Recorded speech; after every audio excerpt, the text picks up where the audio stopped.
And that you felt turned it? Was it the offense stopping? Was it the defense not controlling? No, I thought to finish the third quarter, we actually finished offensively okay, but Cole Anthony saw some good drop, at the end of that, the last, 4 minutes of the third quarter, and then it just became an absolute avalanche from there. Once he hit 2, it became 3, 4. Going into the fourth quarter, he was in a great rhythm.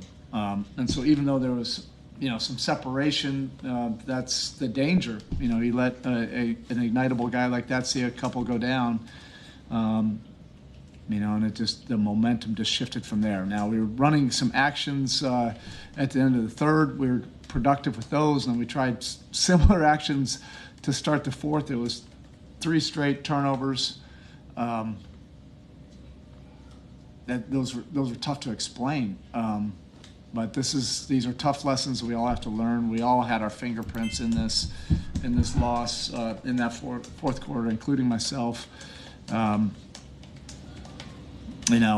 you also have to credit them. They stepped up their defense. They got stops. That's what they do. We started to try to self-will a little bit versus that pressure.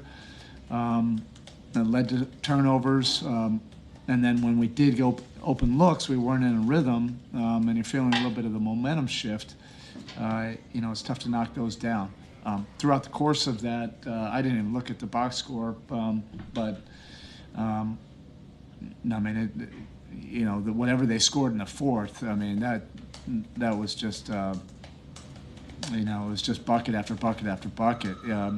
Some of this could have been handled with 3 straight stops at some point in that fourth quarter, just to slow the tide.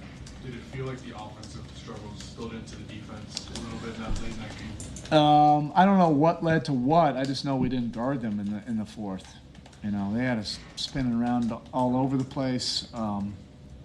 We're not making multiple efforts. We're not able to contain the ball. We're obviously weren't able to contain Anthony.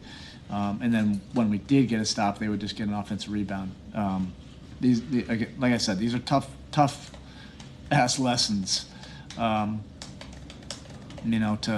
complete a game. This is the modern NBA right now, right? A 20-point lead is not what it was a decade ago, and you have to finish all the way through. And part of that was finishing defensively for us at the end of the third, and then for us getting off to a good start in the fourth quarter. The 4 or 5 empty possessions to start the quarter really kind of fueled their momentum. Erik, the thoughts on the lineup change and going with Nikola instead of Hayward especially, and then going with Drew with Jimmy being out? Yeah, it was a little bit different because of their front line size, and we're built for it without Jimmy, that we could just slide Nico in there when, particularly now that he's healthy.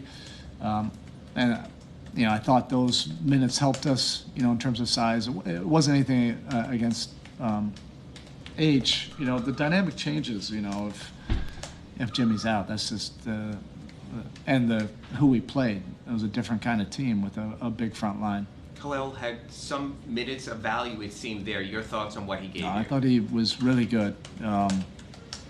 We were up, to start the fourth. I was going to give Bam, those minutes, and then ideally, if everything plays out, Khalil, finishes the game. But the momentum shifted so fast, Otherwise, I was thinking, maybe just leave him in there for, the first 3 minutes. Season high scoring in the first half, then 8 points in the fourth quarter. What do you need to do to create consistency within the offense? Yeah, that's tough to answer in a soundbite right now. Clearly, we had to be better.